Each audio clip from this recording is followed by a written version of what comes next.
Hi, this is Anton from Hello Clerk. In Hello Clerk we do financial apps for Atlassian Jira.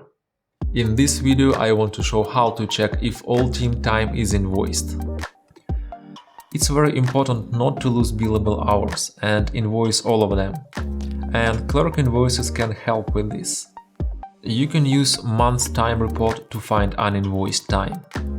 This report is not updated automatically, so you need to manually build it using this link. Let's look what we have here. We have total time logged by your team for selected month, we have uninvoiced hours, and we have billable and non-billable time. Plus, if we scroll at the bottom, we could see this time broken down into projects.